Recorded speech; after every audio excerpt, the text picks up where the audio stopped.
Walking from here to my bedroom and feel like it's miles away. There's too many roads.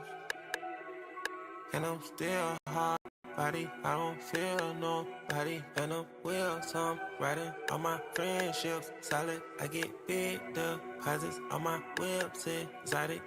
Revving the engine, city dependent. I gotta finish it, I want opinions, she wanted things, she want a ring or some sort of arrangement, something that's dangerous. I wanna change it, I wanna claim it, I want it painted, She quick to say no cause she know she a diamond, she getting quiet, she on the diet, she want a massage, trying to get intimate, bank account never diminishing, niggas are changing their images, niggas act hard but they innocent, hop in the tank and move militant, yeah.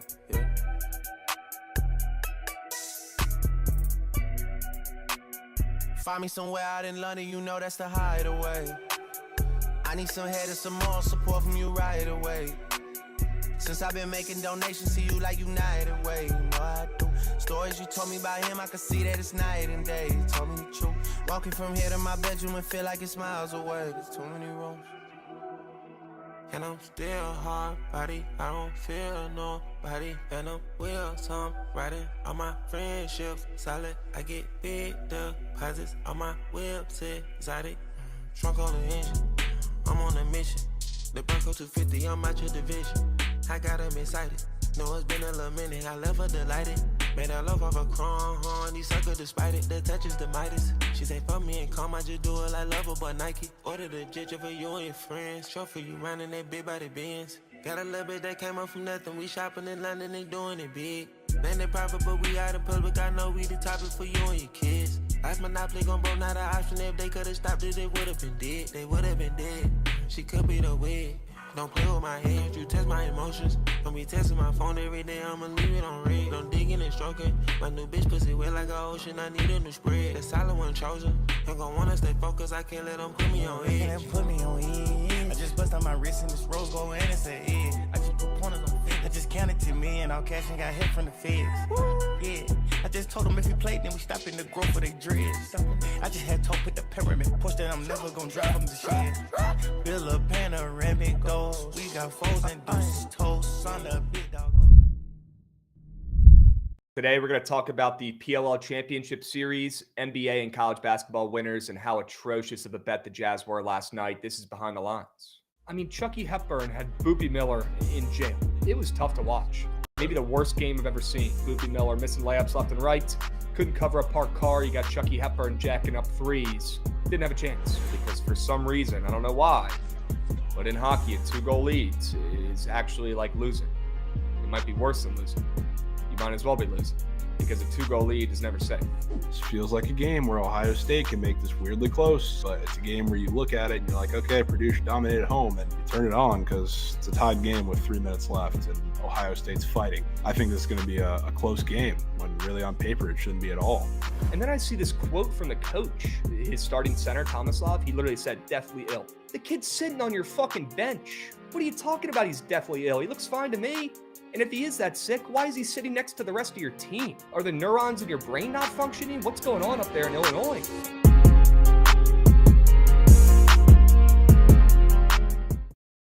What's going on, chat? Happy BTL Tuesday, episode 636 piece. As always, hold the fry, joined by your two hosts, Krabs and Jovan, presented by Bookit Sports.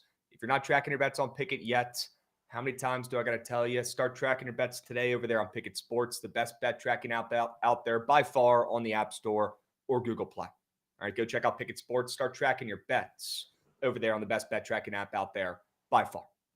Get involved. Jovan, I'll just go ahead and get right to it, my man. Hand up for the Jazz. That's on me. That's on me. Yeah. Not happy about it. It is what it is. Shit bet. Put foot down. Didn't look good, and they had an incredible fourth quarter. I'll give them that. But nothing to write home about. The Jazz, plus 12.5. I guess that line was not short. I guess that was a moose shit wager. Luka under was free, sure. Love to see that. We got Mr. Wager coming in. I got to give you your credit for that one, because people do forget that aspect of the game. Yeah. Great fourth quarter from the Jazz. I don't know if you tuned into that or stuck around, but Collier was balling. Yeah. Absolutely balling. He's good. And W, Mr. Wager again for resubbing. Lakers minus 12.5. Paid for the sub. Try again tomorrow. And we put the belt to ass on the Jazz again. Okay. Krabs, you might have Oh, to we go appreciate back. the subbing. Wizards Over was the real squad rides. Yes, that was a great play. Yeah, it kind of was. Kind of was. Sure. Goated. Great looking play. Vegas Tom coming in, resubbing as well at the end of TMA. Love that. If you guys missed TMA, W Mike firing that puppy up earlier, you can always go back and rewatch on the YouTube. Okay. W's. Why don't we go ahead and look at the Sharp report from yesterday as well and take a peep, see how we did. Jovan, pretty darn good day from you. 3-1-1. No PJ. No PJ. So I guess just I'm 3-1. counting in my head. I'm counting a Paolo swap for PJ. So it's a win in my book. Yeah, we could talk about Paolo. Can we clap it up? Let's get it over with. Let's clap it up, get it over with. We shouldn't be celebrating, but we will be. Okay. Look, when he did it, he was going to splooge, and he splooged. And out of nowhere last night.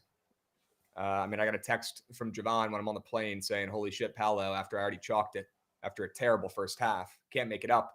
Next thing you know, he's green as mom. He's 4 for 5 from 3. He's cashing his points. He's coming through for the kids.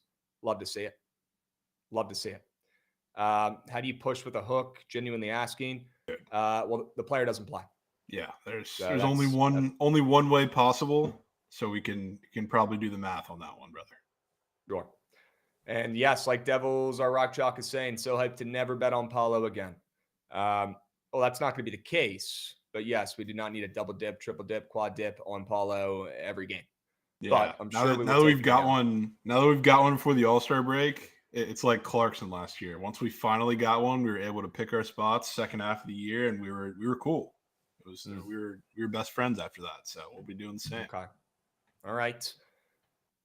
Tapatio 1069 likes the hat I'm rocking. W's. Yeah, we got a big night tonight. Big week this week. PLL Championship Series. We're going to talk about it. We got some games tonight. We got the WLL making its debut, the Women's Lacrosse League as well. If anybody's local in the DMV area wants to watch some lacrosse tonight, there's supposed to be some snow on the horizon. But if it's not too bad, hit up the St. James tonight. Buy some tickets. They're pretty cheap. Some good lacrosse championship series. Yeah, so the best 4 teams from last year get to partake in the championship series. It's like an off-season tournament that they're playing in, and we'll talk a little bit more about it, towards the end of the show. For now, let's go ahead and keep pumping the W recaps here. Yeah, pretty good day for me as well yesterday. Both Prize Pick squares smacked.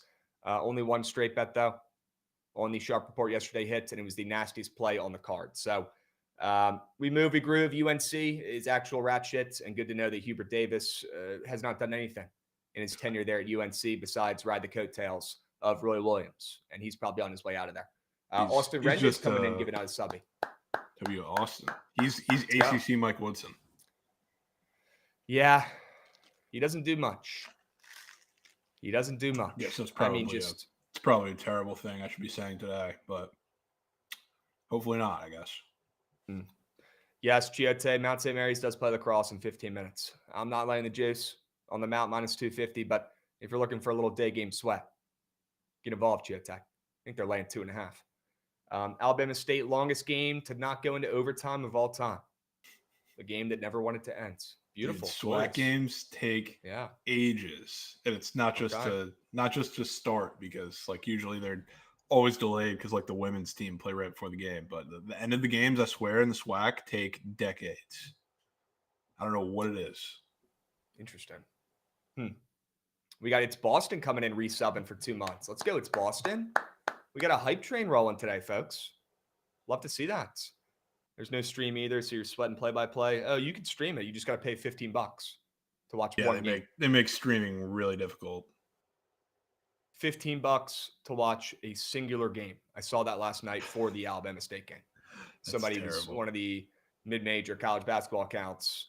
They were just so upset on the feed, posting the screenshots. They wanted to charge you $15 to watch one game. Give me a break. We got terrible. Oh My Goodness coming in resubbing. Y'all keep doing your thing. Love watching and tailing BTL. Let's go. W's. Oh My Goodness. We appreciate the resub and keeping that hype train flowing. Okay. All right. Let's keep moving and grooving here, gents. We have a loaded college basketball slate today. Jovan, we're blessed. We got PLL to talk about. All right. We got a lot to go over today. So why don't we go ahead and hop right in and talk about the Sharp report And while we do, guys, for all our OGs out there, we do have this questionnaire that we want you guys to fill out. We'll drop the link in the chat if you want to let us know what you want to see more of content-wise from the Bookit Squad. The Google form is in the Twitch chat. W Goots. We appreciate you, Beast. Now we can hop in and talk about our favorite plays for today and our favorite winners for today. Loaded college basketball slate. This is a Super Tuesday, if I could say so myself. And we'll get it started out with a UCF play, Jovan. Whoa. Nasty one. Did not Fade expect Iowa them State. on there. Really? No. Yeah, system play. And they've been playing like new shit. Iowa State has not been playing great of late either, right? They've still dropped 3 of their last 4, but they're coming in off a big-time win against your Frogs, unfortunately. And we don't need to talk about that game. That game, there might have been some police charges caught in that game. I knew for it how was bad they destroyed happening, them. dude. Not even mad about it. We got Dixon 500 at home. Then we ran into game day with Iowa State off 3 losses. It was telegraphed. But yeah, Iowa State, after a couple losses in a row, got back on track over the weekend against your Frogs. They won 82-52. You look at UCF and what they've been doing of late. They've been struggling. They've lost 4 games in a row. It has not really been close. They've not been competitive in a lot of these games. They can't play a lick of defense. Well, luckily, Iowa State, their defense is nothing to write home about either this season. Typically, the Cyclones lean on their defense, but with this roster and in the last couple seasons, you've seen them transition to more of a scoring squads. And with this total moving up to 158.5, I do think we could get some points in this game tonight. And Iowa State, their 3-point defense, Jovan, it's not great. It's like 120 in the country. Nothing to write home about either for the Cyclones. If UCF wants to pull off an upset here, keep this within the number, they're going to have to shoot the heck out of the ball from 3, and they have the guys to do it. And after a couple bad games in a row, some abysmal performances on the offensive side of the ball, and not playing a lick of defense, returning back to home in a game against the ranked squads, I think they show up today after 4 straight L's, and I think they keep this game within, a touchdown, 7.5, 8 points. Yeah, I can get down with that. Definitely a little scared about their defense because it is one of the worst defenses I've ever watched with my own 2 eyes. But terrible. Just gotta, I guess, outscore them or at least score within 8 points. Terrible. Yeah, we need Darius Johnson to show up. We need Jordan Ivy Curry to show up. Dude. We need the boys to show up tonight. Yep. Nasty play, gross play, having to lean on UCF to show up tonight. Nobody wants to do it. Love it. Great spot. Yeah. Jovan, let's swing it back around to your straight bets. Let's see what you're cooking up for today on the slate. Speaking of Mike Woodson, I bet. Yeah, got to get Mike Woodson up and moving for today because, it's I guess I've done this more so in the Big Ten than I guess any other conference. I don't know why that's been the case. A couple of them have been with Indiana, so it just happens to be that we're right back here again. Shout out Indiana for covering over the weekend in miraculous fashion, but I'm hoping this one doesn't have the same turn. They get to play who I think is the most overrated team in the country in Michigan State, who now that we've seen them play a couple games against more physical teams and they've struggled, I think if we're being honest with ourselves, we can be honest about who they really are. They're a good team, but they've gotten very fortunate scheduling wise. And now, even though I think it's going to be switched up at times because Michigan State likes to run in transition a little bit. So you're going to see a smaller Indiana lineup at some point, but that also requires a little bit of coaching. So I'm not relying on that from Mike Woodson, but you're going to run 2 bigs out there. If you're Indiana, which when they've run against teams or played against teams with that 2 big lineup out there that can handle it pretty well, that's when they've struggled the most. That's when they've gotten blown out of games. That's when they've had their really bad halves. But when they play a team like Michigan State, who is damn good, but also we've seen, again, they cannot handle the physicality. They didn't have to play that at the start of the Big Ten season. Now they're starting to play teams like that. I think this game is going to be closer than expected. Again, it's another one of these games where on paper it shouldn't be close. Michigan State's coming off of a huge win, huge second half against Oregon where everything looked great, but that first half, I think, is a little bit of what we're going to see from this game, a little more, kind of what we saw from Oregon and like Biddle in the paint a little bit. So I like Indiana. I think they'll be physical inside. I think Mbako has to do a little bit more of what he did in the second half compared to the first half of that game on Saturday. And I think we're going to be able to see that. Some of the matchups they're going to give them. So give me the Hoosiers to keep it close. Love it. Obviously, the only thing I don't like is that they hit a buzzer beater to cover that last game, obviously. Yeah. But they still have not won a game in a minute. Yeah, it's still pretty much the bottom's falling out for them. So I don't think they're going to win this game, and that'll change too much either. But I think they'll get in a dogfight. Okay. I'm down to fade the Spartans, who've shown that they're human of late. Yeah, it doesn't hurt that Spartans' next 2 games on this Saturday, and I don't know if they're playing. I assume they're not playing Monday because they don't do Big Monday, Big Ten teams really. But they go to Illinois this weekend, and they come right back and host Purdue right after that. So this is the weird sandwich game between their last couple and the next 2. Interesting. Clash, we'll talk about that in a second when we swing it back around. Why I'm fading Bama. Jovan, I'm in. Back in Coach Woodson's boys, back in the Hoosiers, and grabbing the points on the road. Sign me up. Yep, sure. Sign me up. Fading Izzo. I don't know if I want to be fading him in March, but we can fade him right now after this team's overperformed. Okay. Yep. Carson B coming in Reese Southern. Sure. Love to see that. 16 months. That's an OG. I count it. Let's win some coin, fellas. Yes, sir, Carson B. Let's have a day today. We have a loaded college basketball slate. We're blessed with the slate today. We got some NBA games as well, and we're going to talk PLL winners. All right, so stick with us. Stick around for the next hour or so. A lot to go over. Okay. Dead Larry Bird coming in with the Sharp Nugs. Vandy, UCF, Texas, Michigan, West Virginia, Santa Clara.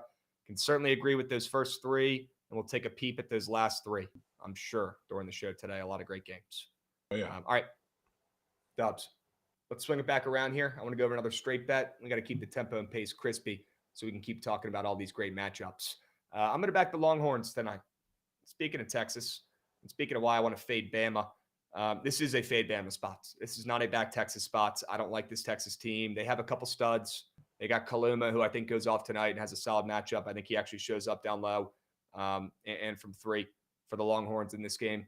It's been a while since we've seen a Kaluma masterclass, but we'll talk about that more in a little bit here. I want to fade Bama. Did it last game. Obviously, it worked against the spreads with a legacy cover late, but Alabama still won that game. Very, very impressive to pull out that win on the road against Arkansas to claw back into it. But you could tell that Alabama was kind of fading towards the end of that game. I think that might carry into this game on the road as they head to Texas, a team that's dropped their last 2. They were favorites against Arkansas. They lost that game outright, embarrassing. And then they go to Vanderbilt, and they don't get destroyed, but that game was never really that close. Vanderbilt took care of business in that one. So Texas coming off a couple bad games. I'm going to back them at home in the spot, getting a couple points with that spread down from 4.5 to 3.5. I know it initially opened up around 2.5 and got steamed up to 4.5, but I like that it's coming back the day of the game today. And I want to back Kaluma. And with this total moving up, I'm thinking we get some points here from Texas. And that could be huge for the square I'm going to talk about in a little bit here. But back in the Longhorns in this spot. And again, it's mainly a fade on Bama. I just don't think they can stay this red hot. There's a loss incoming on their schedule. Yeah, I don't disagree with you. I have a little more of a bad feeling about the way this game is going to end, but I still like the side. I'm with you on Texas. I'm scared that it might be a misstate situation where it's close all game, then they pull away a little bit at the end. But I'm with you. It's also, a giant look-ahead spot for one of the biggest games we've seen in college basketball in quite some time. I don't know. Alabama, I saw the graphic yesterday. Yeah, I saw the graphic yesterday, but it's been a couple of years, I think, since we've gotten to 1-2. Obviously, super hyped up. Game day going to be there. It's going to be fantastic. So I think I'm going to save my Alabama fade until then. I think Auburn beats the shit out of them, but that's a conversation for Saturday Spaces. But I still lean your way. And I'll tell you what, Trey Johnson would certainly be on my prize pick squares if I had those available. Trey Johnson. Think he shows up today for the Longhorns? He's up for 20.5 points. There's not a world where Texas covers this game and he doesn't show up. So you're going to need that. Okay. All right. We'll circle back and talk a little bit more about that game later. For now, let's get to Javon's next straight bet. I want to hear the sell job on another NBA over. Sure. Yeah. TNT game. Well, the second one. So I'm sure we'll have something to say about that one. But Grizzlies Suns, the total feels a little high, but I do love taking teams when they're coming off of offensive performances where, like, not only do they put up numbers, lower respective to their averages, but they also play a tough defense that's going to play them like drastically different than the one they're about to face today. I've done that with a couple of the teams we talked about for the last handful of overs I've taken, but this one too. The Grizzlies, they put up 112, which is nothing to scoff at, but kind of got blown out. I think the game was not as close as even the final score indicated, losing by 13 against OKC, which is a smaller team, but one that really forces you to go small. And I think they struggle with that for a little bit. Obviously, the impending thing is you had Ja coming back, and he didn't look fantastic in that game. But I think a much different lineup is needed in this game because OKC, they force you to play small ball, but they're not really one of those teams where like you can just run Edie and your bigs at them, and they're like not going to force them to play in space. They make things really difficult, and obviously they're one of the best defenses statistically that the NBA has seen in a while. So they struggled for a little bit in that game, kind of made points or got points at the end to make it look closer than it actually was. But now you get to face a Suns team with Nick Richards in the paint. Obviously, they want to play just as much or just as fast as you do at times. So I'm looking at this total continue to climb up with the Suns also coming off of a game against the Nuggets where they barely crossed the 100-point threshold with 105, and they shot 53s in that game. And they're going to have to get to the rim plenty. And they're also going to try and manipulate, I think, Edie and the bigs in there for a while, and they're going to have their fair share of success, especially with I think the Jaren Jackson matchup, if they do choose to go small and play with him against Nick Richards, which I think I have a different take on that, but we'll talk about that when we get the squares. But I think this is going to be a fantastic game, one of the better ones we've seen in the TNT window for quite a few. I don't know about weeks, but at least a few games, because it feels like those games have been a majority snooze fest. But I like this game. I think we're going to see a shootout. Well, this total's moving up. I certainly like this over, just looking at how high it is, just off the rip. And then you look at their last couple games here. You got Memphis coming off a game against OKC where the under hits, and it was because of their offense, only putting up 112. You look at Phoenix, like you mentioned, they're coming in off and under in their last game against Denver where they only put up 105, under hit because of them. Let's fade those trends. Let's back points in this game when these two teams meet up tonight with the highest total today by far, and for good reason. This one should be good. And I would not want to have a ticket on either side, so I'll tell you that much, with the Suns being involved. But we could certainly see some points. And like Trent says, this could be a good game for props. Could be a good game for props. Greatest Cavs. Yep. Jazz were a moose shit bet. You didn't miss much. Okay. I take full responsibility for that atrocious wager last night. But I got a feeling we're going to bounce back today with a W squad ride play, whether it's college basketball, whether it's NBA, or shit, maybe PLL. Yeah. Who knows? You got to play in the PLL, huh, Krabs? Oh, I got a couple, bro. Ooh, full platter. We'll talk about it. For now, let's keep going over the sharp report here. W over in the association tonight, Jovan. Late night game, I believe. Yeah, 10 p.m. on TNT. All right. We'll circle back to that when we craft up the TNT two-piece. Sure. Yep. All right. Let's swing it back around. I got another straight bet for you guys. And speaking of the PLL, how about the Whip Snakes? Let me get them on the ML tonight. You got Brendan Krabs in net, who made his debut a couple years ago. Yep, meant to be. Made his championship series debut for the Archers a couple years ago and absolutely balled. That's pretty much where he earned his role as a starting goalie in the league with a new team on the Whip Snakes, and he's been dominant ever since. This kid's a stud. Two really good goalies in this game tonight. You got him. You got Entenmann, the stud rookie that was drafted. Remember Mikey freaking out that they drafted another goalie for his team? The Atlas, he'll be in net as well, a stud goalie. So I do like the under in this game. We'll talk about it more later. But my favorite play in the PLL today, it has to be the Whip Snakes on the ML. Their lineup is stacked. They got a lot of their goats. They got Matt Rambo out there. They got TJ Malone out there, the young studs. They've got too much firepower. And at minus 105, coming off a loss in the scrimmage last night in a hard-fought game where they played well and put up some points, I'm going to back them coming off a scrimmage loss last night, and I'll take them at minus 105. Barely a dog in this game against the Atlas, who I'm not scared of one bit. Sorry, Mikey. I know your Atlas up there. They have a stud goalie and all, but they're going to be without Schellenberger in this game, one of their best offensive pieces, and I think that could end up being the difference in this one. I will take the Whip Snakes on the ML late night tonight. I believe it's on ESPN or ESPN Plus. I'll check the data on that one, but ESPN Plus tonight, 9 p.m. Eastern, late night game. Me and Goots will be boots on ground. This one's going to be goods. Give me the Whip Snakes on the ML. Wow, boots on ground would be the difference, dude. Yep. You got Krebs and Crease fading the Great Wall. I hate that, but sometimes it has to be done. Yeah, it's not ideal, right? But I will take the under in that game as well. But give me the Whip Snakes. Give me Brendan Krabs. When the lights are bright, he shows up. He does. We got Aloha Bet saying PLL was my worst sport last year. Hope that changes in the Big 2-5. Aloha Bets, I'll be completely honest. I did not have the greatest year in the PLL last year, so I take partial blame for that. Typically, a much more profitable season, and I'm very excited for not only the championship series, but for the PLL season this summer. We're getting our fucking lick back. We're dominating the league again this year. Okay? Need that. Yeah, it's going to be an absolute night. We got the ladies going off at 7 p.m., I believe. And I got to play in that game too. We'll talk about it later. But for now, we'll stick with the Whip Snakes on the ML short dogs. Hungry dog runs faster in the PLL tonight. All right? Dubs, let's keep moving and grooving. Jovan, you got one more straight bet for the people. Wow. Yep. This is my angle. Yeah, this is my angle. Yeah, I've been around. I've been around Krabs, but this is my angle out of fading the look ahead spot for the two teams playing in the 1-2 matchup this weekend at Alabama Auburn that I chose to take.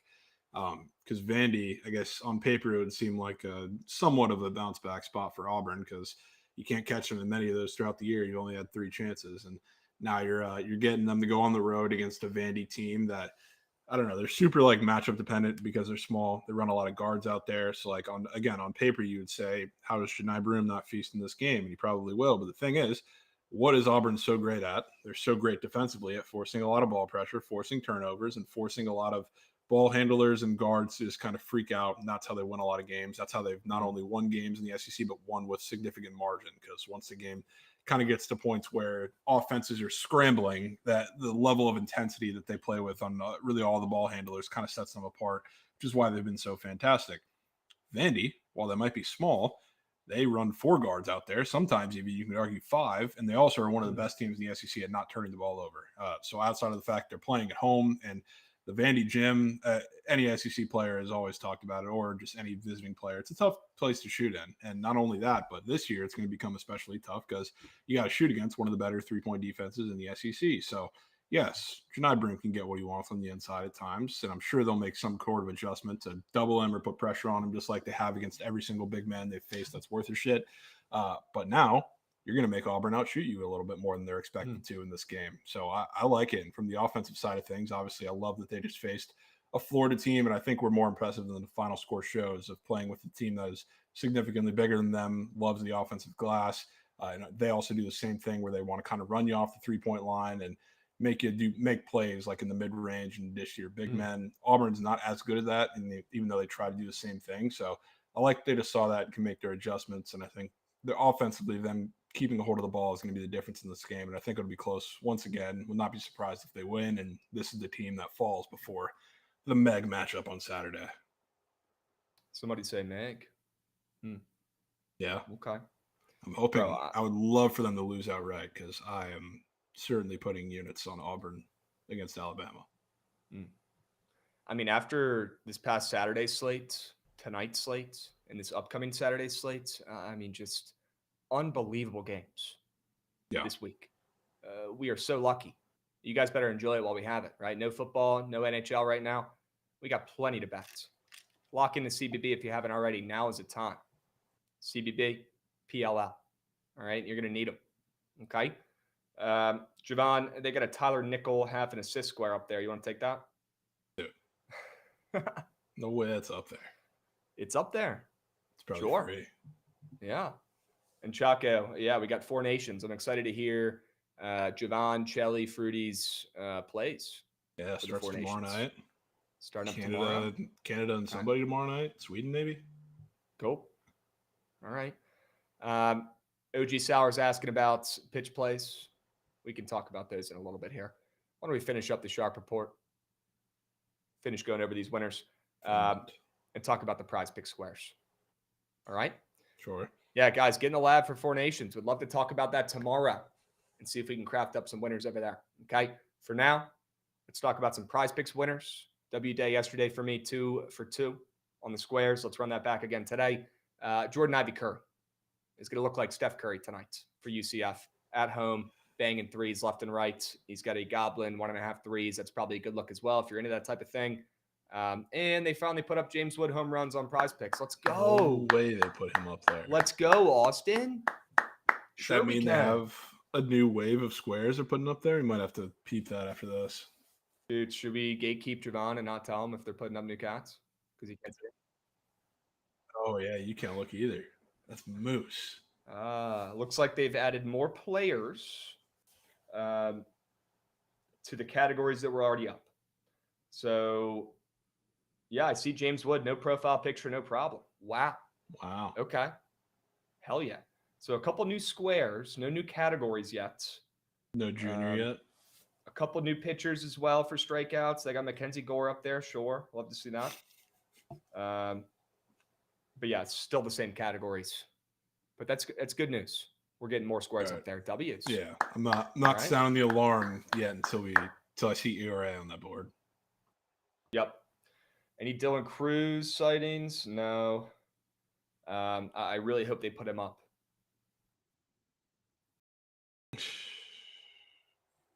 No. Not yet. You know he'll be up there, though. Put his last name to go up. They got Santana up there. Whew, that less than's probably air. They got Adley and Kalser, both up for 19.5. Huh. Okay. Well, guys, we'll circle back once we have some more squares up here, and we'll get you guys right on the MLB season squares. We are so excited for those to go up. For now, we wait. Okay. Crew's going to be the Corbin of Krabs 2023 Goat Whale. Are you going to put a Nat in the Goat Whale this year? Or are you going to want to. No, I want to. I want to put in either James Wood or Dylan Cruz. We'll see what they end up putting up. Yeah. All right. Thoughts on locking in Arkansas to make the tourney? Yeah, I think that's a pretty good look. Is that still plus chicken? Probably. It's got to be, right? Yeah, probably. All right. Let's keep moving and grooving here. And I know Austin Rendez, CJ Abrams, he was in trouble last year. He was in timeout. He got put in detention by the coaches for gambling. People forget that. We don't talk about that enough. Just Abrams at the casino at 4 a.m. and then playing a game the next day. Sure. Great leadership in that clubhouse. Okay. Let's circle back here. Let's reel back in. I already talked about Jordan Ivy Curry. More than 10.5 points in a game where I like points, in a game where I like UCF, in a game against a 3-point defense that's overrated or just not that good in the first place. I'll take Jordan Ivy Curry to show up after an abysmal game in his last one where he shot 2 for 7 from 3, I believe. It might have even been worse, 1 for 7. Either way, coming off one of his worst shooting performances of the season, and I'll check the Carfax right now, 1 for 7 from 3 in that last game. I'm not worried about volume. I'm looking back at some of his worst games this season where he shot atrociously from 3, and immediately the next game after going 2 for 7 or 1 for 9, he's putting up 7, 9, 8 attempts the next game as well. So he's not afraid to jack him, and I think tonight they might actually go in. Looking at the spread, looking at the total, I'll take Jordan Ivy Curry to morph into Steph Curry tonight against Iowa State. And then Arthur Kaluma. Jovan, you mentioned another Texas square that I'm more than down to get involved with, but I also think Kaluma gets his in a game where I like points in the over as well, in a game where I like Texas to keep this one close or maybe even pull off the upsets. I'll back my guy Arthur Kaluma, who's been, bouncing around schools, Creighton, Kansas State. Now he's here at Texas. Hasn't been great, hasn't been elite, but he's got a square up that's higher than his points per game average this season. I think that's for good reason. Tonight he shows up. I'm backing Kaluma to show up, show out, whether it's on the interior against some of these bigs who I think he has a decent chance to match up well against, or if it's on the 3-point arc. Kaluma is good for a couple. I think he shows up offensively today for the first time in a couple games. Completely read it out, Sean. Ooh. Okay?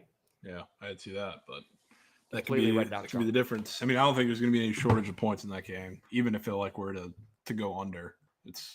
I don't see it going under by very much. Yeah. Archie Gambles, he's calling me out. He's saying Ivy Curry's a Krabs guy. He is. He is a Krabs guy. I root for him. He should have been a Hokie. Him and Misi. Yep. First time chatter coming in. Burner account Nick. Sure. Are you going to put your bets on Twitter? Yes. We will post the Sharp Reports plays on the BTL Twitter right after the show, and then I'll post my plays on X later today. Yep. All right. Let's keep moving and grooving. Jovan, I want to see what prize pick squares you're cooking up, my man. Sure. And again, Trey Johnson probably would be on here, but can't take that, can straight bet it, but not for the purpose of prize picks. 2 NBA squares. It's really all I got at my disposal. Start with Vooch. I mean, simple formula. He's going up against Duran, who consistently plays drop. And if you've seen any shooting big, really, doesn't really matter who it is, especially when it has been Vucevic. They've matched up in the past. He just gets absolutely torched on the perimeter by him. So you're going to see, I think, Vooch with a solid floor of 3-point volume, but also, when you get into the paint against Duran, there's always the risk of foul trouble. So God forbid he gets in foul trouble. It is going to be easy pickings in another game that I think is going to have plenty of points. I think the Bulls can stick in it as well. Not so sure if they end up covering in the end, but again, kind of like the Wizards last night, I think they can stick in here with a lot of points. I think Vooch is going to be a pretty main sticking factor for that, especially now that the dynamic of the offense has changed against drop with no Levine. So I like him to go more than his points tonight. And then I like Brandon Clark tonight, which sneakily, you probably wouldn't guess this, but the most efficient player in the NBA in the restricted area happens to be Brandon Clark, which is crazy. Yeah, by like quite a bit too. It's pretty interesting. So like he comes off the bench and he is ridiculously impactful in the amount of minutes that he gets for the Grizzlies. He's like sneakily one of their most important players, period, because he comes in and gives that bench unit a lot of juice. But for this matchup specifically, like Nick Richards is baby shit soft in the paint. So like the easy answer would be Edey, but I don't know if Edey's going to get his regular share of minutes tonight, because I think there's a way, and there's certainly multiple avenues to him getting played off the floor and maybe matching up more so with Plumlee more than Nick Richards. So I wonder how the minute share is going to work out. I think I'm fine. Like if Brandon Clark gets his regular floor of minutes, it is what it is. But I like it if that happens to be the case. But I think there's a ceiling for him to get a couple more minutes and him be kind of more impactful here and have a bigger staple in this game than, especially if Edey is not able to hang with Nick Richards and they want to go with a little more of a small ball lineup, which has happened a lot when they've played these much smaller teams. So I think Brandon Clark's going to be pretty big in this game. I know everybody likes all the stars in this game, but I think if you're the Grizzlies, you're going to have a lot of focus on Jaw. Not that he still can't get his, but I think he's going to have to facilitate, and a lot of that can go to Brandon Clark when he's getting in the game. So give me his PRA. Okay. Love that sell job. Very surgical. And we got Moose 2727 coming in, giving out a subby to the people. Love to see that. And my lights start strobing over here. Steaks. And congrats on Paolo. You know, we had to get one. It was so vital to get one for the All-Star break. I could not have gone to the break. I legit would not have been able to sleep if I didn't have green Paolo in slips before the break. If we were sitting through the All-Star break and he just was still red, I would be fuming. Fuming. Could not agree more. Steak, sorry that we missed your buddy for a week and a half. I blame Jovan. Yeah. Typically it's me who cannot give it up and did not hear no bell, but this time it's actually him. So you can blame him, but it's over now. 100%. We're safe now, folks. It's okay. We got Pip coming in. Krabs, who was someone you truly thought was coming to VT but didn't. There's been a lot of people who have legitimately committed to the university who have been really good players and that have immediately decommitted. I feel like that's the worst. That's some of the worst memories you have as a fan. Like those, what could they have been, guys? Granted, you guys are guys like Jordan Ivy Curry, but Jordan Ivy Curry is definitely one of the recent ones. Yeah, for sure. You know, Stephen Curry, if you guys have ever heard of him, his dad went to Virginia Tech and was one of the best players in the history of Virginia Tech basketball. They got his jersey up in the rafters and they didn't even offer his kit, who went to Davidson. And that was one of the biggest fuck ups of all time. How hard can it be? How hard can it be to look up in the arena, see a jersey, and then give the fucking son an offer blindly? How hard can that be? You make a phone call. You don't even got to go to him. Yeah. That's probably the most ridiculous one overall. Yeah, there's been so many bad ones, man. The one that really hurts. What do you got? I was going to say, have you heard the Jamar Chase story? Don't tell me Jamar Chase is committed to Virginia Tech. No, he's committed to TCU, or was going to. Okay. At the halftime of the, I forget if it was the All-American game or the East-West Shrine Bowl, but he was, they had him set up to make his commitment to TCU, like as they were cutting back from commercial. Then they went to go do it. They didn't have like the hat or the production stuff set up, so they just like canned it, and it didn't happen. And then he proceeded to decommit the next day, and obviously went to LSU instead. That was like the most painful what if TCU fan moment that I've had. It was unbelievable. Interesting. Yeah, I thought he was committed to Kansas at one point as well. I remember seeing that on Twitter. Mm-hmm. These guys commit to like 10 schools where they actually commit. Yeah. It's crazy. All right. Yeah, we don't need to dive deep into those names. All that's going to do is bring on misery. Literally. Okay, former Hokies who committed there. But yeah, I'd say Jordan Ivy Curry is definitely the most recent one. That's for sure. He was committed. We also had Heiser Miller, or Fab Miller, star point guard, who might end up in prison for betting on his own games at Temple. So there's two for you right there. Okay. We got Jake Engelbart coming in resubbing for 24 months. Let's go. Hell yeah, dudes. W's. We got Moose coming in with some questions after resubbing as well. And yes, $1.50. Jovan is on Brandon Clark more than PRA. Yeah. If you're liking that square, he's all over that. We got Moose asking the right questions here for Jovan. Are there any double bagels today? Don't believe there are, which Okay. shout out Jaden McDaniels yesterday. Didn't do anything except catch his double bagel, which is fantastic.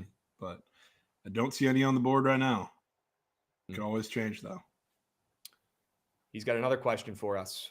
Why should I not drop 3 units on Mississippi State tonight? That is a good question for Jovan because he's the Florida whisperer over here. Jovan, that spread is trickling down, although you can make an argument that Florida opening up -4, -3.5 on the road there is significant in its own. Although I was going to say, I was like, the opener was crazy at 4, but even I was shocked Mississippi State's not favored. I know Florida's coming off of, I mean, you can argue the best win in college basketball this season. Probably the best win of the season. Yeah, but this is the same thing, a little bit over a week ago? Mississippi State was favored against Bama for a majority of that line existing at home. I'll tell you what. 4 is crazy. Yes, I agree. But I still would lean Mississippi State here in this spot. Do I wish that they didn't win that game against Georgia? Sure. Yeah, I wish they're coming in this game, not covering, 5 in a row and playing like shit and losing 4 of their last 5. Yes, I do. But we're here. They're coming off that win on the roads where they pulled it out late. I still would lean Mississippi State's because of the steam that they're getting, obviously, and just fading Florida. I'm going to want to fade any team coming off the biggest win in college basketball. I don't care who it is. I don't care what's going on. 100%. I don't care what the next matchup is. I'm already going to lean the other sides, and that's probably the right way to do it, right? You probably don't want to be on Florida here after pulling off the greatest win of the season. Okay? Yeah, I probably would feel State. Yeah, I agree. And I would feel a little more confident. I think the line's weird, which is part of the reason why I'm not fading them. I expected a little bit more Miss State respect from the start, but it's also the fact that you see Florida's schedule after this game, Krabs. Because is it a cakewalk? You can't really say there's much of a cakewalk in the SEC, but this is like Florida can go all out for this game, and whatever happens the rest is, I don't know, at least the rest of the month happens. They go at home after this. It's at home against South Carolina, at home against Oklahoma. You go on the road to LSU. You go on the road to Georgia. That'll be a tough game, but that's the layup rest of the month before, right before the regular season ends. Then they start playing some tough competitions. So it's a layup 2 weeks, 2.5 weeks right after this, which is a little, I don't know, makes me feel odd about the game. Yeah. Damn, Swoller Bear's coming in saying I disagree. I like Florida. Okay. Maybe he's with you, Jovan, with that opening line. Sometimes that matters more than the closing line. I'll tell you what, though. I think Josh Hubbard's probably good for 20 tonight, if I had to guess. Yeah. I don't know. You like points in that game? Total's up a couple points. Yeah, it's just I don't know. It's weird for Josh Hubbard because Florida, they'll do everything in their power to run him off the 3-point line and make him make plays inside of the arc, which he's very capable of. But I don't know if he can get to the rim at the same rate as he did against Bama. He did against some of those other teams that are a little faster. So I'm not so sure. Okay. Moose said, all right, fine. You convinced me. It's 1 unit, not 3 now, but I got to play it after beating Auburn. W. Yeah. So. I think, exactly what I want to really see. Either way, I think no nuke in that game, but I can respect the Miss State play. Yep. Agreed. Krabs, please tell me we aren't fading Creighton again. Is that what you want to hear? Or do you want the truth? I lean UConn here in this spot. I don't know if I'm going to be able to stay off. I want to back Coach Hurley after that bad loss outright as favorites against St. John's. Obviously, we were on UConn in that spot against St. John's. Got burned. UConn hasn't covered more than 1 game in their last 5. They're only 10-13 against the spread this season. Feels like the books were kind of done losing coins on UConn. But I do think this could be a solid buy low spot after that bad L to St. John's. Coach Hurley getting worked by Coach Pitino, getting embarrassed. Maybe he shows up today with a new game plan and gets those boys riled up to cover that number against Creighton, who's just been playing really good basketball of late. I mean, you got Stephen Ashworth, who's 30 years old. He just had a kid. He's playing great for Creighton. They got Kalkbrenner. They got plenty of dudes I think it's UConn here in the spot, Jovan. Are you going to get to the counter, or do you even agree with the Huskies? I agree a little bit, I guess, because I mean, as weird as that St. John's game got, and as ridiculous as St. John's is playing, I mean, they kind of have a decent counter, I guess, to what UConn wants to do. Like, I guess they can turn them over. They can play this tough-nosed basketball, play really tough on the perimeter. Like, Creighton's not going to do that. And they're obviously as good as Kalkbrenner is on the inside. It's not the same level of physicality, the same level of versatility. So it's a bit different. I definitely would lean UConn, but you know what makes me quiver every time I see something is when I go on that Green app and I see some ridiculous title of something in the media thing I saw. I forget which game we were talking about this on Spaces, but it was like bet this road discount. Same thing says bet this ridiculous number today. Okay. It's talking about UConn. That just very rarely ends well. Surprised. That's not a great sign for the Huskies. I'll tell you that much. Oh. Yeah. All right. Well, I hope that helps at least a little bit in chat. I might end up still playing in Vegas, Tom, but we'll see. All right. Let's keep moving and grooving, folks. I believe we are done with the Sharp Report here. I feel like now could be a pretty good time to maybe talk some PLL before we get into the TNT2 piece and going through the rest of these games. Yeah, give me Jovan, the platter. do you mind? Give me the platter. Do you mind if I spoon feed some nugs, spoon feed some facts about the PLL and WLL tonight? Yeah, lay it out. I need to tail some whales. All right. And then we do need the pitch cake as well. So, Jovan, if you got any soccer, we can go over that too. But let's talk about the PLL. Okay, guys. Look, Super Bowl happened on Sunday. Football's over. NFL's over. College football's been over. Today is the perfect day to bet on and sweat out some lacrosse. All right, get involved. Don't just sit there. All right, you got lacrosse on tonight that you can bet on ESPN Plus. We got a couple games on ESPN2 as well, I think over the weekend. Don't just sit there with no coins. All right, we're betting this shit all week, and we're making money on this all week. All right, this is no fucking joke. This is no bits. This is us finding winners in the PLL, and I got a couple for you guys today. I'm going to give you guys the breakdown. We do have the WLL debut tonight. It's a big night for the sport of lacrosse. You've got the Women's Lacrosse League, first game ever in the history of the league. Tonight, 7 p.m. Eastern, you got the Maryland Charm versus the New York Charging. Okay, I like the under in this game, not only because it's the first game in league history. I'm going to obviously take the under in that game no matter what, but I want to take the under in this game for a couple reasons. Number one, I think there'll be some nerves. Number two, Maryland's defense is really good. They've got some goats, some big name girls on that team that even I recognize, and that defense is pretty fucking good. So although I do like the Charging to win this game, they have the best player on the field, Charlotte North. She's like the LeBron James of women's lacrosse. Really? If you want to tune in and check her out tonight, she's going to be unbelievable and dominating for the Charging in this contest. I'm taking the New York Charging on the ML at minus 120 short favorites, and give me the under 30.5 in Maryland and New York to get the WLL started. Dude, that's unbelievable bet from you. The under in the first game in the history in the league is insane. Has to be done. It's too high of a total. It's too high of a total. Okay. Let's talk about the men for a second here. I'm taking the under of that game too.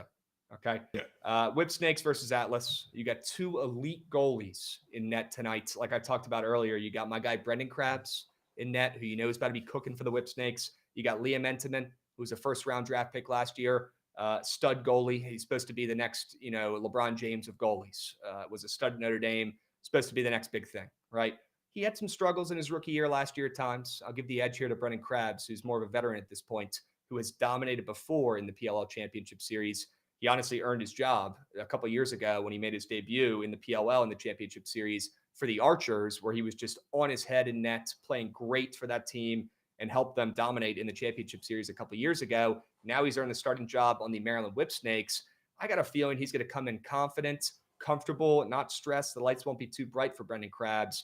When the moment's big, he shows up and shows out, and I'll take the Maryland Whip Snakes on the ML, barely dogs, minus 105, minus 110, depends on what book you're looking at, but I'll take the Whip Snakes, who have a loaded roster. They got Matt Rambo. They got the best coach in the PLL, and they have something to prove after getting hot last year and then falling short. I like this team, and TJ Malone, probably the best player on the field in this game. I'll back the Whip Snakes to squeak one out. I'll take the under 45.5. That is a ridiculously high number. And let me go ahead and get you hip on this. There are some rule changes, gents, for the championship series compared to the normal league in the summer. They're playing 6s instead of 7s out there on the field, so less people out there, which means more points. They've got a shorter 2-point arc, closer, right? So easier.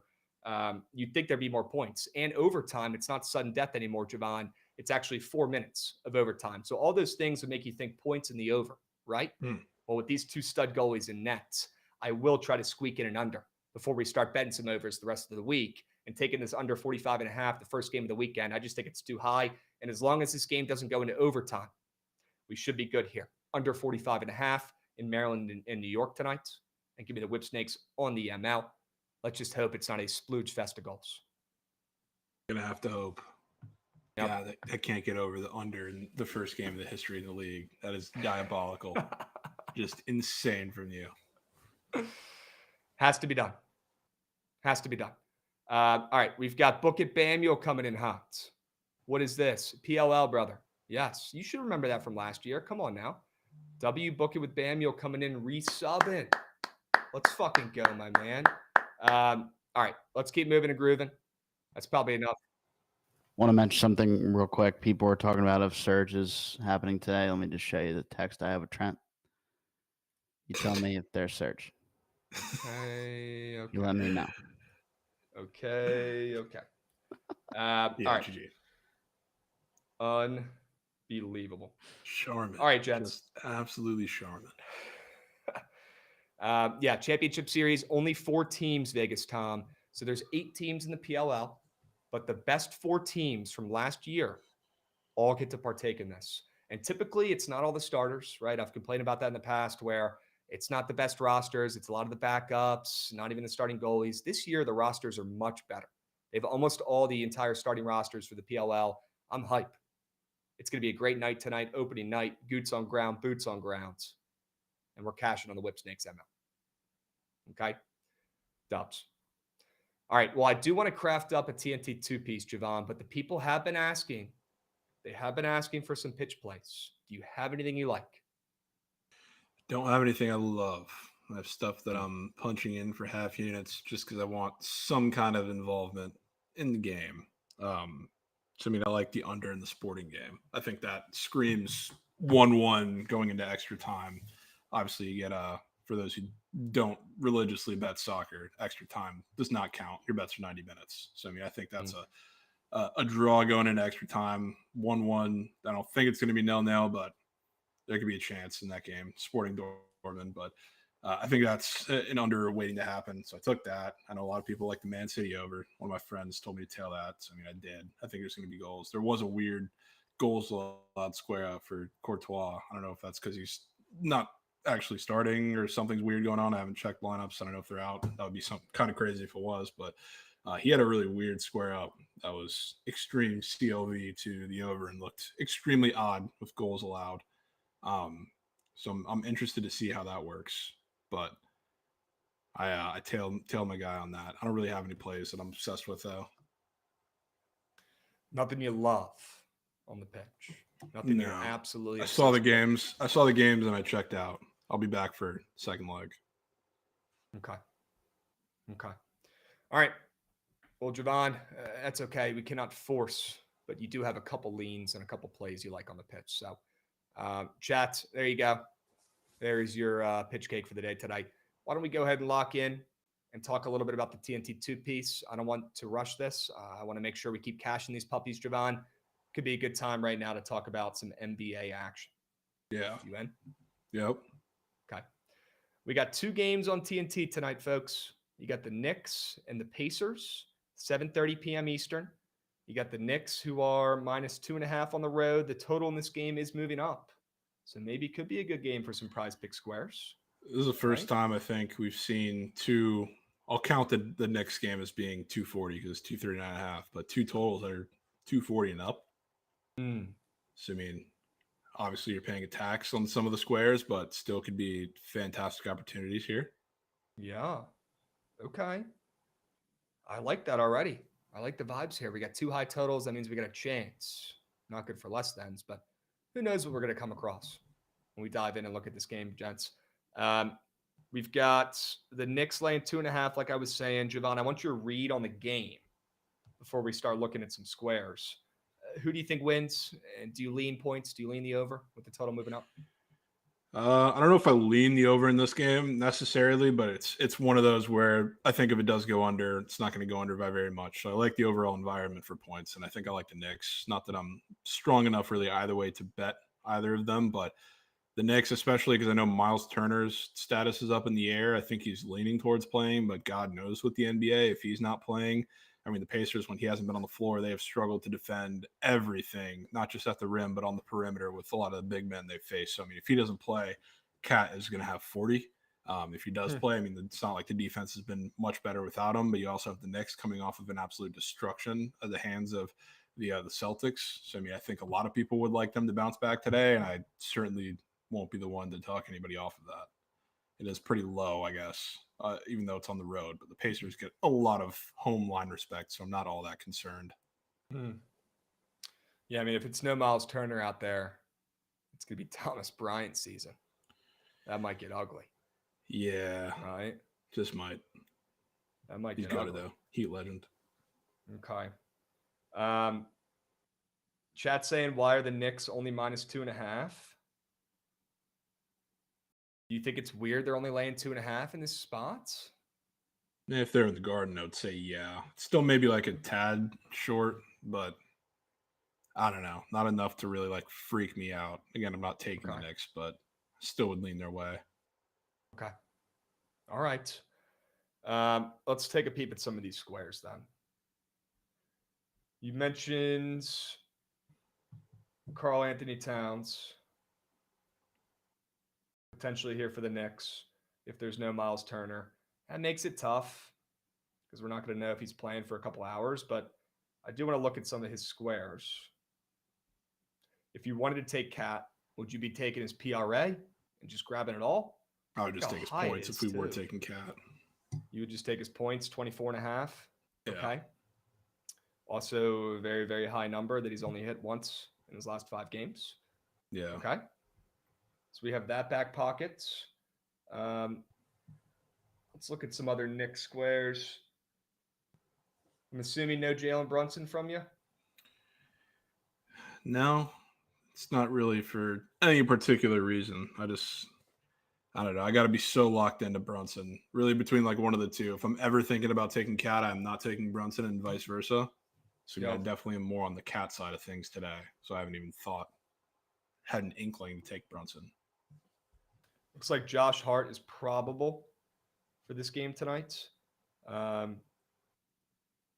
He's up for 10 rebounds, which is pretty high. I know that guy's an absolute beast of a rebounder for a guard. So he's more like a forward.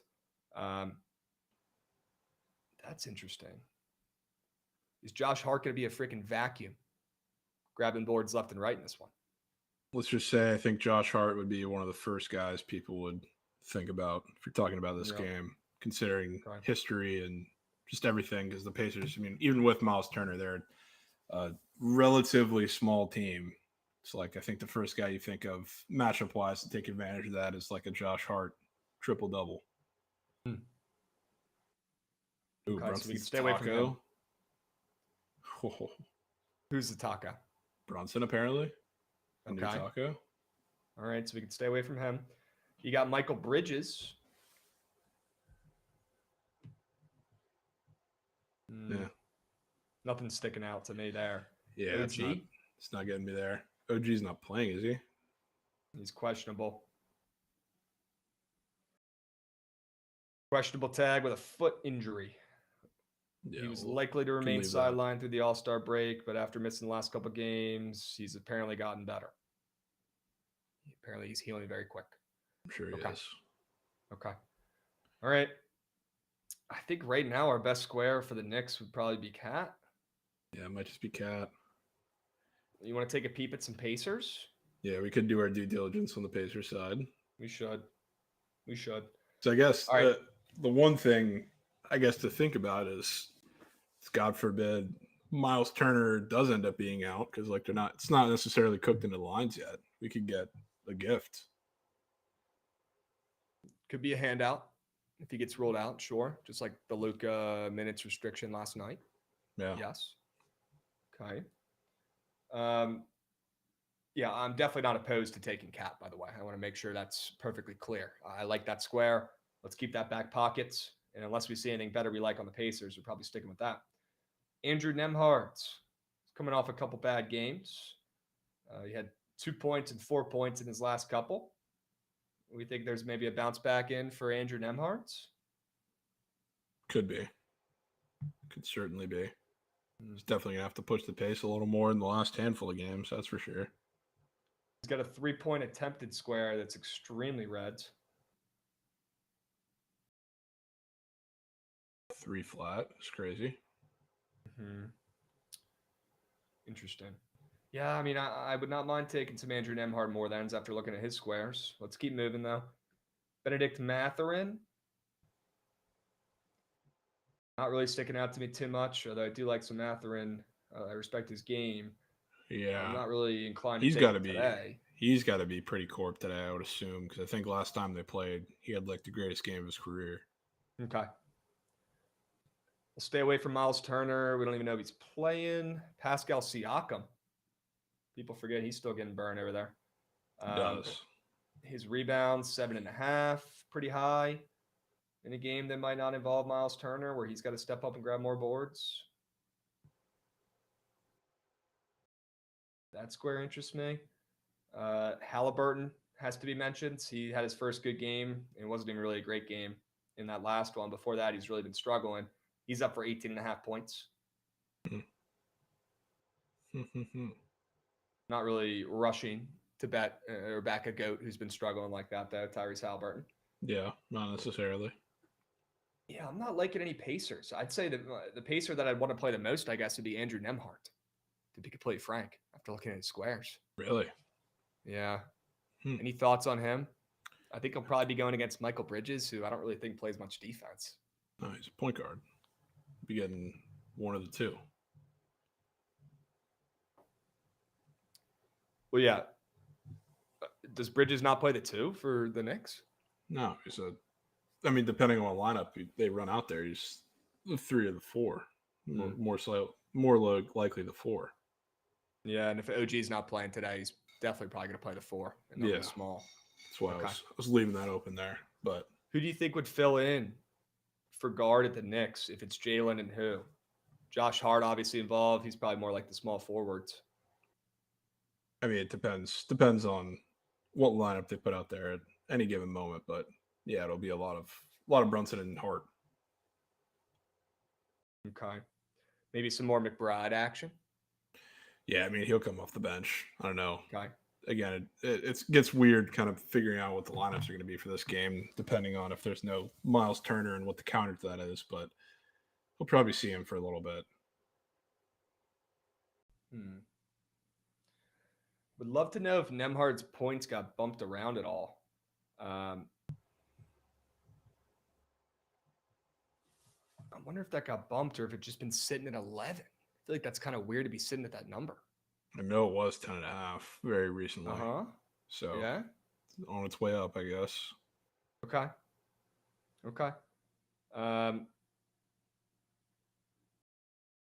Gosh, man, I'm liking that Nembhard square.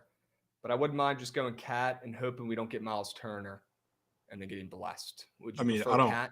I don't think it'll matter with or without Miles Turner. I think it'll be a fantastic boost if he doesn't play. But even if he does, I would take it as is.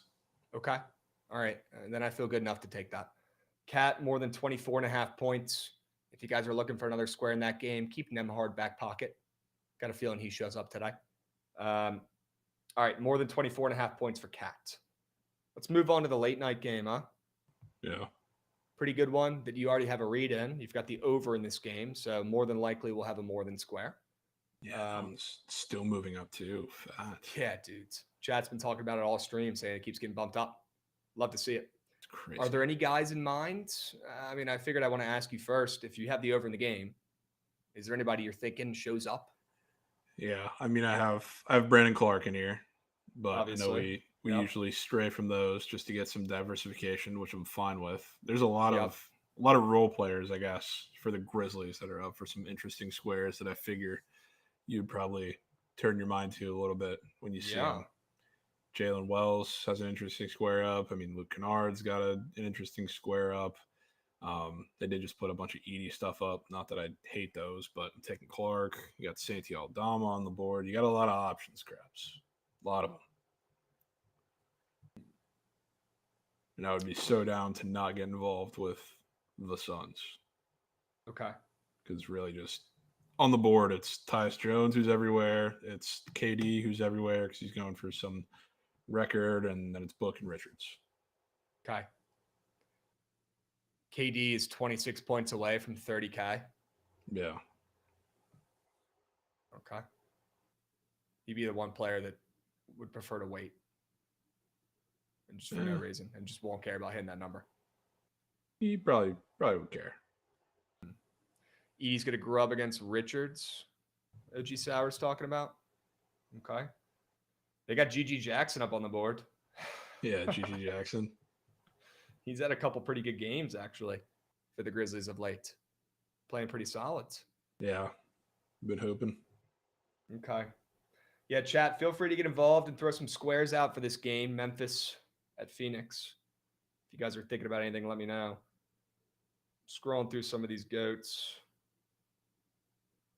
Some of these randos as well. Jalen Wells. I figured you'd good with Mr. Jalen Wells today. I mean, yeah, he's been in a little bit of a slump recently. Could be the perfect time to bust out of it. Wells is going to be covering KD. Damn. KD? He is not going to be guarding KD. It's not me. It's Baniel saying that in chat. Okay. Jalen Wells D on Bend. KD again.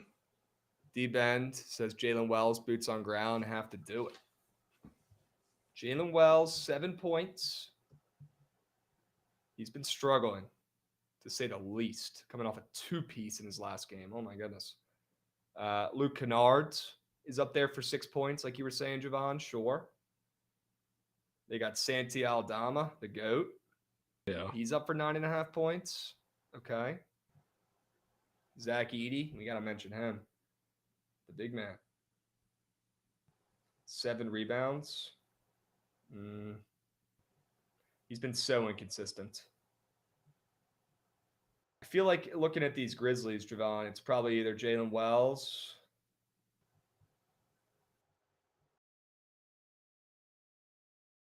It's either Jalen Wells, your Brandon Clark square, which I would prefer to leave out, and we could just splooge the Sharp Report 4-man. Yep. It might have to be Wells. Might just have to be Wells. More than 7 points. Yeah, I mean, I like the Wells angle. I want to look at John Morant squares too. I know he's a GOAT. I'm not sprinting to take him, but yeah, I want to do some due diligence here. 7 assists. I know we have his assists in the GOAT whale. The NBA GOAT whale. We need him to pick it up a little bit. Yeah, wouldn't mind that more than assists, but I feel like I'd still rather go with Jalen Wells more than 7 points. Okay.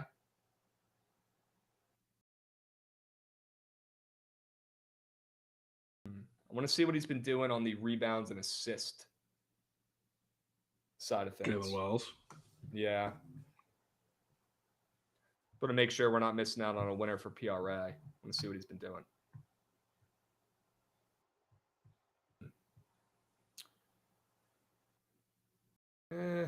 He's been grabbing rebounds. Hasn't really been getting many assists.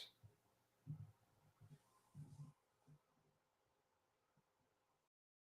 think we just stick with his points in a game we like the over in. Don't need to overcomplicate it. You're telling me he's grabbing boards over Edey? Probably not. Unless he's getting some handout, crazy long rebounds. Yeah. You want to just square up and go with his points? Yeah. Keep it simple. Take him to hit 7 or 8. Okay. All right, chat. 2-piece, TNT. 2 games tonight on prime time. Get involved. Don't just sit there. We got Karl Anthony Towns. Cat, as some might call him. More than 24.5 points. And we got Jalen Wells. More than 7 points. Keeping it simple. one category, 2 goats, 1 green lineup. Okay. I'm going to go ahead and lock that in now. 200 bones on it. And I will drop the link in the chat if you guys want to tail. Okay. I will also drop the Sharp Report 4-man link one more time if you guys want to get involved and tail that puppy tip. Okay. For now, we got Kat and we got Jalen Wells, more than points. The link to that is in the Twitch stream chat. Okay. Dubs. All right. Gosh, I hope you guys tailed that Aaron Judge less than home runs and Pat Mahomes more than half an interception square.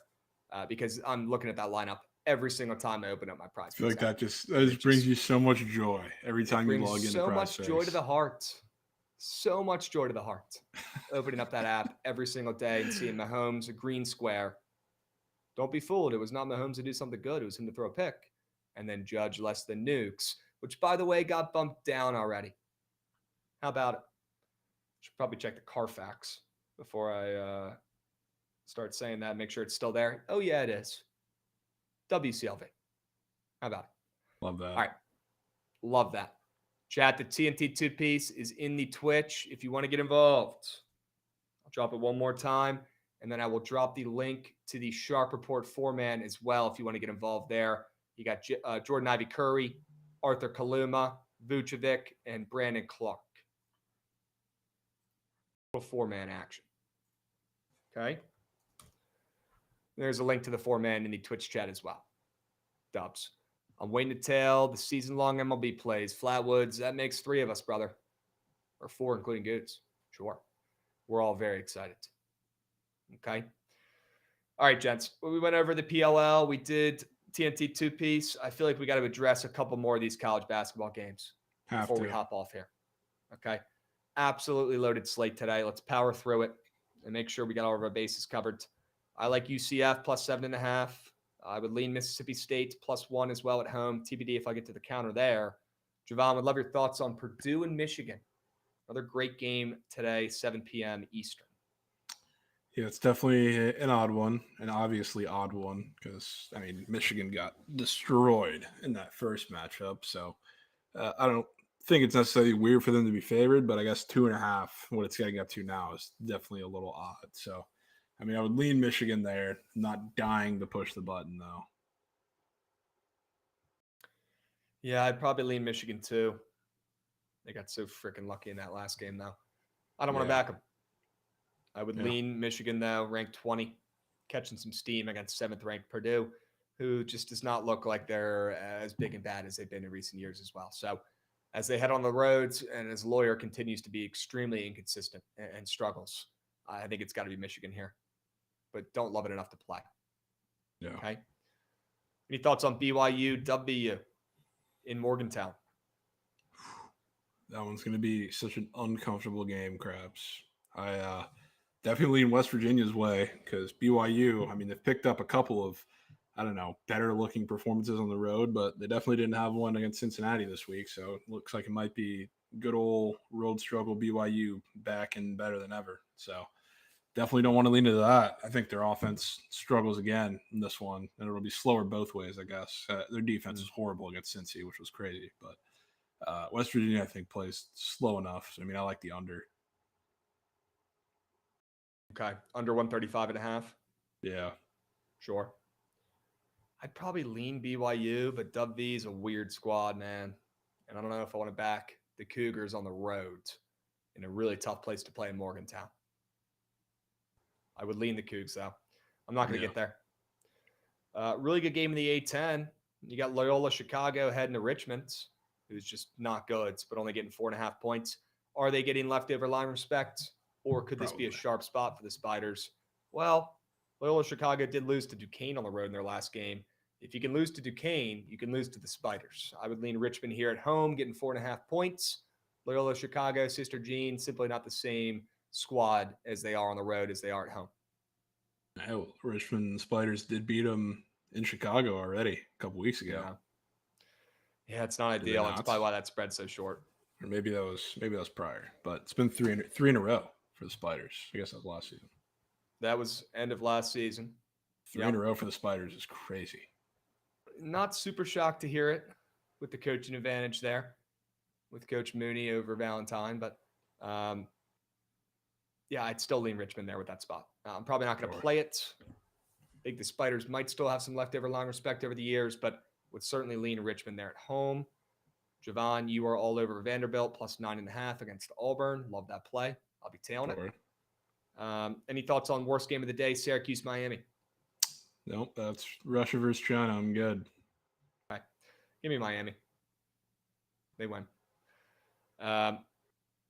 Tennessee, Kentucky. Chat's been asking for the Jovan Kentucky slurpage with no Jackson Robinson in this one. Are we going to get it? Dude, what's up? Do I slurp Kentucky? Is that a thing? I don't know. I've just been seeing it in chat. Dude, I bet against them quite a bit. I think it's pretty much the opposite. Last time they played was like one of the only times that I really have taken Kentucky at all this season. And they won outright, so it's great. I definitely am not taking them in this game. I know they get Lamont Butler back. I believe that's going to be the case tonight, but no Jackson Robinson, of course. So shooting acumen goes down a little bit, but you get a really good on-ball defender, which is the key part of their defense. So, I mean, I think it's going to be a little bit more of a slugfest than it was that first time, but I do think Tennessee gets it done on the road. Another one where I was still a little surprised to see the Vols getting a little bit of respect on the road. So I lean their way. I think them catching respect on the roads. Yeah, I mean, that could have something to do with Jackson Robinson not being involved in this game with that line moving up, right? I don't want to play Kentucky in this spot, but I certainly don't want to fade the bad news and take Tennessee. So I'll be sitting that one out. Yeah, fair. I don't really have a good read in that one. Sure, Tennessee laying 2.5 looks sharp, but Kentucky's without one of their best players. So I'm going to sit that one out and see how it plays out. I'd say the thing, though, like if he does end up coming back, I think Lamont Butler being back in this game is a hell of a lot more important than Jackson Robinson missing it. So I think it's a net positive for Kentucky. So that's why I think it's still a little weird. Okay. I'll tell you about another weird line today. St. Louis is favorites at home against George Mason. I know they're home. I know this team had some hype preseason. New coach, Robbie Avila, who, by the way, he looks terrible. He looks terrible out there on the court. Terrible. But tonight, they're favorites against big and bad George Mason, first in the A-10. This team has been dominant in this conference. They're on a win streak. I lean St. Louis here. I don't know how they're going to do it, but I would lean Robbie Avila and co. At home as favorites against George Mason. Could be a scheduled loss for them. It's been a while since we've seen them drop one, and they've won 9 out of their last 10 games. Yeah, you can't catch me taking St. Louis this year in a sharp spot. I'll let you have that one. All right. Solo Mish. Yeah. Can I get your thoughts on Kansas State? Yeah. I mean, I just don't want to bet them while they're on this little streak, really, at all. And I don't want to be on the wrong side of that when it snaps, which, granted, Arizona is also on a pretty impressive streak of their own, which kind of tips the scales a little bit. I mean, coming off of just, granted, they've had a couple like impressive wins, like the Iowa State win was awesome. I mean, the Texas Tech win is also awesome, but really the rest of the teams they've been playing in the conference are the worst teams in the Big 12 by a pretty significant margin. So I'm not all that impressed by the other filler wins, but Kansas State just seems to be getting it done right now. So like my one worry is that they haven't really been good at defending the rim. Obviously, like if you're not going to turn Arizona into a jump shooting team, you're going to lose pretty handily and you're going to give up 80 plus points. So I think that can happen. But again, like there's something weird going down in Bramlage right now. I don't want to fade it. Yeah, I kind of want to bet Kansas State until they fall and just keep that in them. Yeah. And I rarely ever do that. But right now, the way they're playing, the way they're looking, and they still got a lot to prove and a lot to do and a lot of ground to make up. But they're on the right track. I still think it's Kansas State here. And I love that Arizona is coming in on fire as well. I'll tell you what, Krabs. I think we can bet them today. I'll tell you what. They win today or even cover today. They're going to Mormontown on Saturday. That could be a good fade spot. Yeah, not Morgantown, Mormontown. They're going to play at BYU, which I think they'll probably be off a loss, but that would be fantastic. Would love that. Okay. I'm going to bet them today, I think, again. I'm going to trust Kansas State and the Wildcats. They've done me well over the last 2 weeks.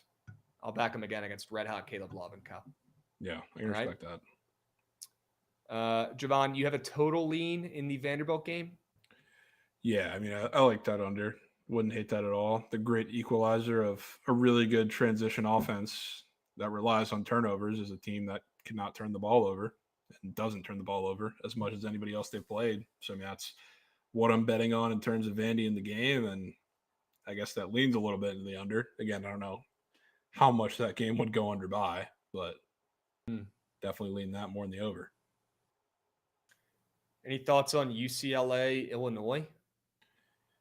Yeah, kind of like UCLA. I know they're red hot, which is why I don't really have the sack to play it while they're on this streak either, especially going on the road to Illinois. But I don't know. Ever since they started playing Mara more, it's a big equalizer at the rim because they have not been able to stop incredibly much for like teams that are just going to shoot over the top of them, and then they make the adjustment and then they just do layup lines to the rim. But like he's been a solid cog of their defense that's really made a difference. Not that it was bad to begin with, but they kind of reshaped it a little bit. So like I think that's going to work against a team that wants to shoot a lot of threes. I'm a little concerned that they're on the streak and going on the road to Illinois, which I assume is kind of the overall consensus of what everybody would say about that game. But I'll not be shocked if UCLA went in and stayed hot and got a win. Seen a lot of people on Illinois today. Yeah. For better or for worse. All right. A couple more. You like Indiana on the spread against Michigan State. Cannot let that one get swept. I like UConn on the roads, +4.5, but I don't even know if I'm going to bet it anymore. After hearing Jovan say there's a boost up on one of the books saying, oh, look at this UConn line. You can get them a plus chicken. That definitely scares the heck out of me. So probably going to end up staying off that one as well. Give me Texas +4.5 against Bama at home. Any thoughts on Georgia and A&M? That's a pretty darn good game as well. A&M getting hot again. Winners of 3 in a row. Yeah, and to be honest, like I try to stay away from the bigger home favorites, so I really haven't bet on too many of them around this number and like these bigger games. But as much as I like Georgia, I think this is probably an A&M spot. I have faded Georgia a few times, and it's been against teams that have a similar makeup to them that are like big, physical, love to rebound. And A&M is definitely the smallest team. I don't know how they do it. They're like an analytical like anomaly. They're one of the smallest teams to be as good as rebounding or as good rebounding as they are on both sides of the floor. So like that's Georgia. They just do what Georgia tries to do, just better than them.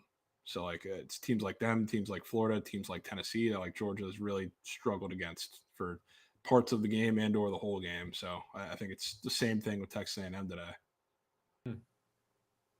Okay. I don't know if I want to play the Aggies, but I think they could be a decent Fugazi piece, decent light some piece. line respect. 8.5. Yeah. Okay. If they're not coming off of, I think it wasn't technically a buzzer beater, but it was a buzzer beater to win the game for pretty much on the road and in the Miz. I would definitely be taking them. But crazy game. We got Zeldin coming in, resubbing. He's asking about SMU. We'll talk about that here in a second. Auto Gelato is asking about Purdue, Michigan. Did we already talk about that? We lean Michigan, but I'm not going to play it probably. Certainly lean that way, though, at home. Do we have any thoughts on SMU tonight? Playing Pitt, Krabs. Yeah. I don't know that I have many thoughts just because Pitt is so difficult to figure out because I feel like there's going to be one of these games where they just put it together and get a big win after looking like meat in a lot of these massive games for them at some point. I just don't know when that game's coming. Okay. Yeah, it could be today.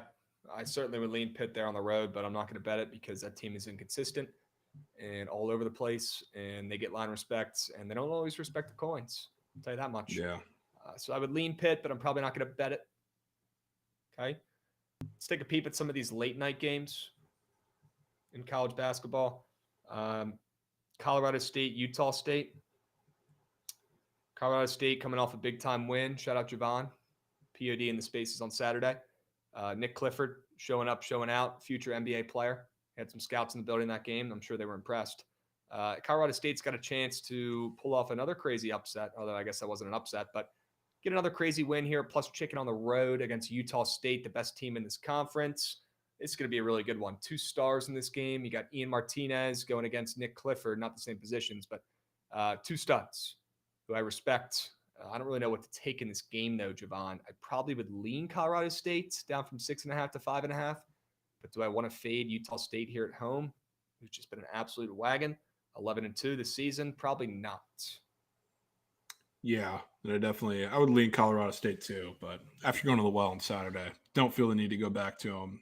But it does raise an eyebrow too. Anytime we see these teams that have been as good as Utah State has been at home, getting line moves away from them, it, knock on wood, most times it means something. So I wouldn't be surprised if that's the case again today. A lot of talk about Oregon today. A lot of people taking Oregon. They've lost a bunch of games in a row. They're laying 9 against Northwestern. Jeesh. Okay. A lot of points. Can Martinelli go in there and win that game himself? Probably not. But Oregon is just, they're all over the place as well. Yeah. I mean, this team was up against Michigan State in their last game and looked like they were about to win outright. And the next thing you know, they lose by 20. I would lean Oregon, but I'm not going to bet on them. I can't trust them. Can't trust them. Pretty hard to trust them. But, I mean, I don't know who's guarding Jackson Shelstad in this game. Really. He's like, ever since he had that bagel, I forget who it was against, but he bageled in like a full game, no foul trouble, no nothing. Ever since that game, he had like a game where he shot toward eights right after that, and then now he's looked a couple games after that, like he's gotten his swagger back. He was really good when they were really good in the last game this weekend, and where the collapse kind of happened is where he wasn't nearly as aggressive in that second half of taking everything. And if I were Oregon and I were Shelstad, I am going to try and dominate this game against a team that I think you have to.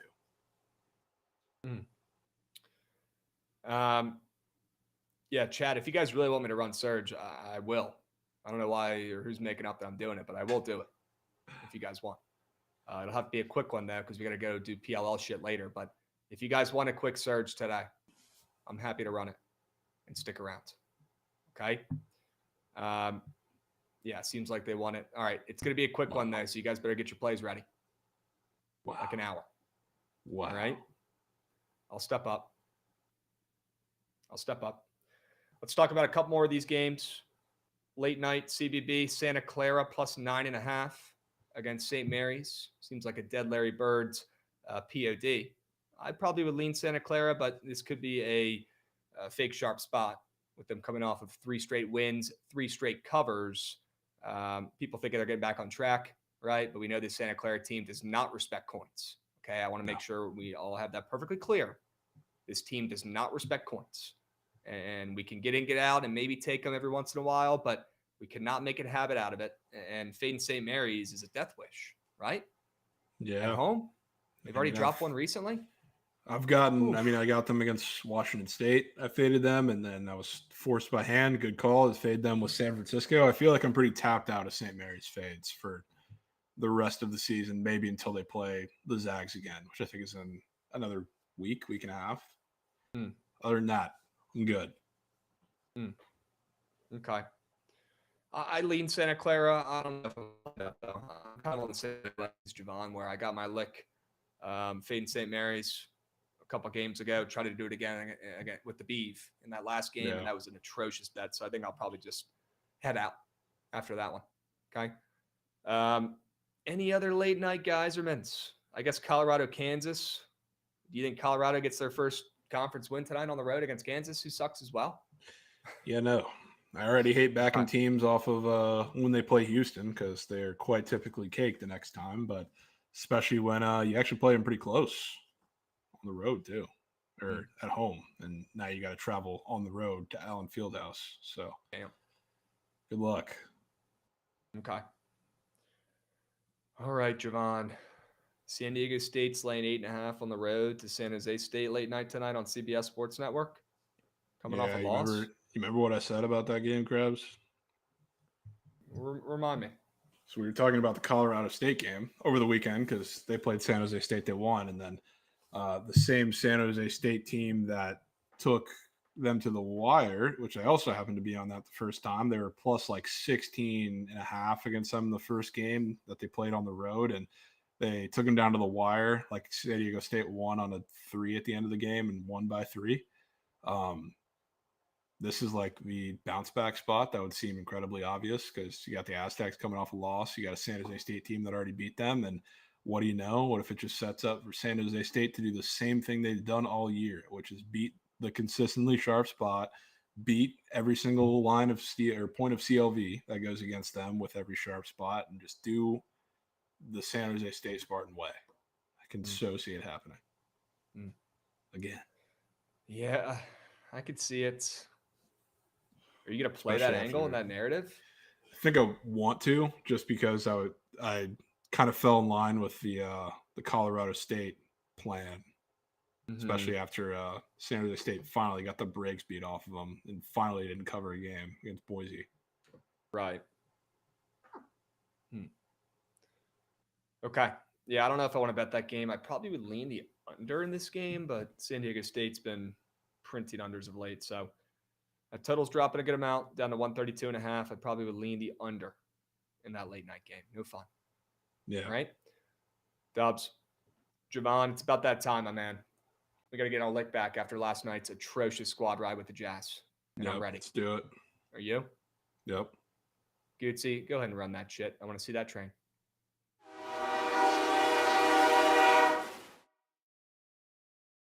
All right, chat. Squad rides were getting hot up until last night, and I decided to get cute and put foot down on a play that was moose shit. All right, so we're going back to the drawing board today.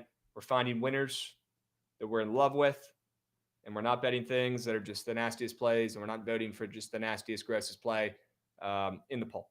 Okay, we're only putting in winners that we're absolutely in love with. And Jovan, I'm looking at some of your plays, man, and I got no qualms with any of those 3. I think you brought 3 winners with you today. I really don't have a preference. I love all 3 of those plays. Yeah, I was going to say, this is probably the toughest time I think I've had picking my favorite one out of the 3 in quite a while. So, I have really no preference. I'm down for whichever one I think resonates with you the best. We might have to just put them all in there.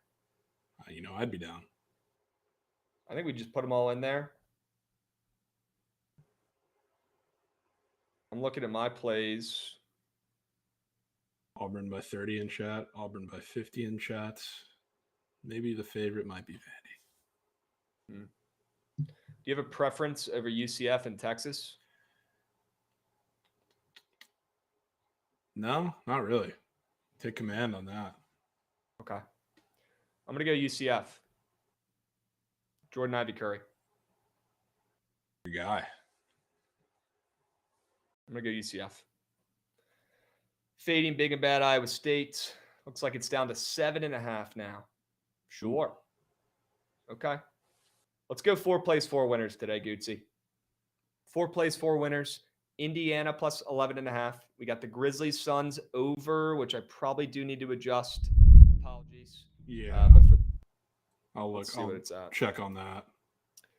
Whatever it ends up, if that ends up winning, we'll put the now. current number that it's at if it ends up winning. Okay, so 246 would be the number for that over. Okay, but we got other plays as well, guys.